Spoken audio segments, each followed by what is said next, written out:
Good morning, students. Today's topic is order of reaction. Order of reaction is a mathematical number which describes the effect of change of concentration of the reactant on the rate of reaction. Means concentration का effect, अगर हम concentration change करते हैं तब rate of reaction पे क्या effect पड़ेगा. ठीक है, एक मैथमेटिकल नंबर होता है that describe the effect of change of concentration of A reactant on the rate of reaction. अगर रिएक्टेंट की कंसंट्रेशन चेंज करें तो रेट ऑफ रिएक्शन पे क्या इफेक्ट पड़ेगा, वो क्या कहलाता है हमें, order of reaction. Okay, for example if order is zero means law of mass action के अकॉर्डिंग, उससे पहले एक लॉ ऑफ मास एक्शन की हम टर्म्स बता देते हैं. छोटी सी टर्म होती है कि rate is a concentration term raise to the power order of reaction. Okay, if order is zero then rate of reaction is concentration term or raised to the power order of reaction. because zero order के लिए यहाँ पे zero order लिखेंगे, then that is change of concentration will not change the rate. okay, यहाँ पे देखो अगर हम 1 रखेंगे, 2 रखेंगे, 3 रखेंगे, 4 रखेंगे तो यहाँ पे चेंज होएगा, लेकिन किसी की पावर 0 होने का मतलब क्या है, वो हमेशा 1 ही रहेगा. ठीक है, तो रेट ऑफ रिएक्शन, अगर हमारे पास कोई भी रिएक्शन है, सपोज हम ये मान लें कि रिएक्टेंट हमारे पास ए है और ये चेंज हो रहा है प्रोडक्ट में. Okay, this one is the concentration of reactant. तो कंसंट्रेशन ऑफ रिएक्टेंट ए की पावर 0, इसका मतलब ये हमेशा 1 ही रहेगा. अगर इसको हम 2 कर देते हैं, मीन्स अगर ये अगर 1 है, इसको 2 कर दें, 3 कर दें, 4 कर दें, तो यहाँ पे 4 की पावर भी 0 ही रहेगी. इसका मतलब वो भी क्या रहेगा, 1 रहेगा. ओके, तो जीरो ऑर्डर रिएक्शन में क्या होता है, कंसंट्रेशन चाहे कितनी भी चेंज कर लें, rate of reaction remains constant. Okay, उसमें कोई चेंज नहीं आएगा. नेक्स्ट, इफ़ ऑर्डर इज़ 1, किसी भी रिएक्शन का ऑर्डर 1 है, then rate is equal to concentration term of reactant raise to the power order of reaction, है ना. तो ऑर्डर अगर 1 है तो इसकी पावर 1 रहेगी. तो इस केस में अगर 1 रखते हैं तो 1 की पावर 1 इज़ 1, 2 की पावर 1 इज़ 2, 3 की पावर 1 इज़ 3. ठीक है, that is change of concentration will linearly changes the rate. Okay, अगर हम ग्राफ प्लॉट करना चाहें, ग्राफ के बारे में नेक्स्ट लेक्चर में हम बात करेंगे. ठीक है, तो उसमें लीनियरली चेंज आएगा. मीन्स अगर हम 1 पॉइंट पे, जैसे हम यहाँ पे कंसंट्रेशन, यहाँ पे हमने कंसंट्रेशन ले ली और यहाँ पे हम प्रोग्रेस ऑफ रिएक्शन लिख रहे हैं. ठीक है, या फिर टाइम ले सकते हैं.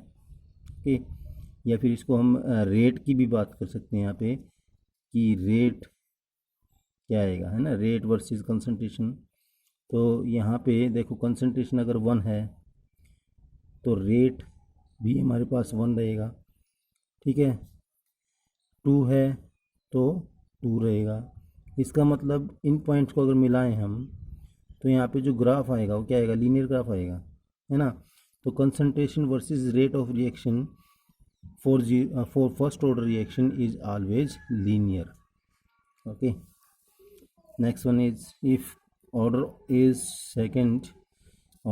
2, या फिर सेकेंड ऑर्डर रिएक्शन के लिए एक्सप्रेशन क्या रहेगा, rate is equal to concentration term of reactant raise to the power 2, because order of reaction is 2, that is change of concentration will changes the rate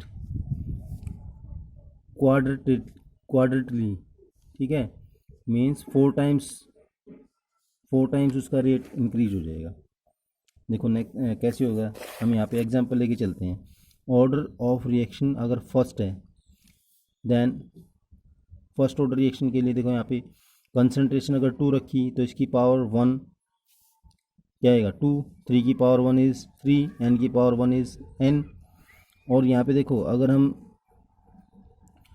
first order reaction के लिए अगर unit निकालें तो unit हमें पता है कि rate of reaction की जो यूनिट होती है, यूनिट निकालने के लिए हमने प्रीवियस जो लेक्चर था उसमें हमने बताया था कंसंट्रेशन की power 1 minus n over time, ये होता है ना। तो यहाँ पे अगर n is order of reaction, 1 minus 1 रखेंगे, फर्स्ट ऑर्डर के लिए 1 रखेंगे ना यहाँ पे 1, तो 1 माइनस 1 इज़ 0, देन कंसंट्रेशन की power 0 is 1 over time is second, पर सेकेंड हो जाएगा ना, टाइम की यूनिट सेकेंड होती है, 1 बाई सेकेंड इज़ पर सेकेंड। ठीक है,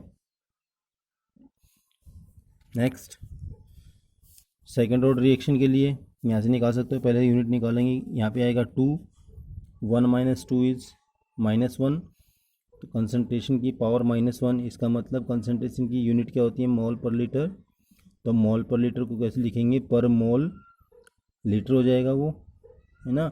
ओवर टाइम मीन्स पर मोल पर सेकेंड लीटर, और यहाँ पे अगर कंसंट्रेशन हमारे पास 2 है रिएक्टेंट की, तो यहाँ पे क्या हो जाएगा, इसकी पावर 2 हो जाएगी, कितना हो जाएगा 4, रेट बिकम्स 4। अगर यहाँ पे क्या है 3 है कंसंट्रेशन ऑफ रिएक्टेंट, देन 3 की पावर 2 इज़ 9, n की पावर 2 इज़ n² हो जाएगा। ऐसे ही अगर थर्ड ऑर्डर रिएक्शन है उसके लिए हम यूनिट निकालना चाहें तो यूनिट क्या आएगी, मोल पर स्क्वायर, मतलब मोल का इन्वर्स करेंगे स्क्वायर की टर्म में, लीटर स्क्वायर पर सेकेंड। ओके, 2 की पावर 3 करेंगे तो कितना आएगा 8, 3 की पावर 3 करेंगे 27, देन n की पावर 3 करेंगे तो n³ हो जाएगा। ठीक है, ऐसे हम जीरो ऑर्डर के लिए निकालना चाहें तो जीरो ऑर्डर के लिए हमारे पास क्या आएगा, यूनिट निकालेंगे तो 1 minus n is 1, 1 minus 0 is 1, zero order reaction के लिए n यहाँ पे क्या लिखेंगे 0। ओके, तो कंसंट्रेशन की power 1 over time means mole पर लीटर पर सेकेंड हो जाएगा। ठीक है, तो कंसंट्रेशन अगर हमारे पास रिएक्टेंट की 2 है तो किसी की पावर 2 मतलब किसी की पावर 0, क्योंकि हमें यहाँ पे क्या करना है, रेट ऑफ रिएक्शन को एक्सप्रेस करना है in terms of law of mass action. Okay, तो rate of reaction is the concentration term, तो यहाँ पे क्या आएगा 2 की पावर 0 दैट इज़ 1, 3 की पावर 0 इज़ 1, 4 की पावर 0 इज़ 1, n की पावर 0 इज़ 1, तो there is no change in rate of reaction. Okay, तो today's topic is order of reaction. Okay, complete your notebook and show in the group. Okay, thank you.